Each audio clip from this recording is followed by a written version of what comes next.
அஸ்ஸலாமு அலைக்கும். இன்றைக்கி அல் குரானின் தமிழாக்கத்தில் இருந்து பாகம் 6 அத்தியாயம் 5 அல் மாயிதா தொடர்ச்சி பார்க்கலாம். அவுதுபில்லாஹி மினஷ் ஷைத்தானிர் ரஜீம். பிஸ்மில்லாஹிர் ரஹ்மானிர் ரஹீம். வசனம் 6. இறை நம்பிக்கை கொண்டவர்களே, தொழுகைக்காக செல்லும்போது உங்கள் முகங்களையும் முழங்கைகள் வரை உங்களுடைய கைகளையும் கழுவிக்கொள்ளுங்கள். இன்னும் உங்களுடைய தலைகளை நீரால் தடவிக்கொள்ளுங்கள். மேலும் உங்கள் கால்களை 2 கணுக்கால்கள் வரை கழுவிக்கொள்ளுங்கள்.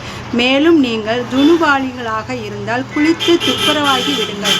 ஆனால் நீங்கள் நோயாளிகளாகவோ பயணத்திலோ இருந்தால், அல்லது உங்களில் எவரேனும் மலஜலம் கழித்துவிட்டு வந்திருந்தால், அல்லது பெண்களை தீண்டிருந்தால் தண்ணீர் கிடைக்காத போது தூய்மையான மண்ணை பயன்படுத்துங்கள். அதில் உங்கள் கைகளை பதித்து முகங்களிலும் கைகளிலும் தடவிக்கொள்ளுங்கள். உங்கள் வாழ்க்கையில் எந்த சிரமத்தையும் உண்டு பண்ண அல்லாஹ் விரும்பவே இல்லை. ஆயினும் உங்களை தூய்மை செய்யவும் உங்கள் மீது தனது அரும்பேற்றை நிறைவு செய்யவுமே அவன் விரும்புகின்றான்.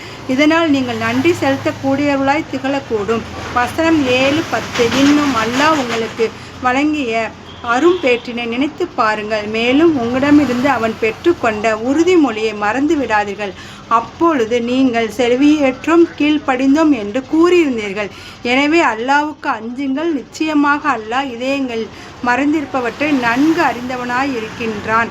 வசனம் 8. இறை நம்பிக்கை கொண்டவர்களே, நீங்கள் அல்லாஹ்வுக்காக வாய்மையில் நிலைத்திருப்பவராகவும் நீதிக்கு சான்று வழங்குபவராகவும் திகழுங்கள். எந்த ஒரு கூட்டத்தாரு மீதும் நீங்கள் கொண்டுள்ள பகைமை உங்களை நீதியிலிருந்து பிளர செய்துவிடக்கூடாது.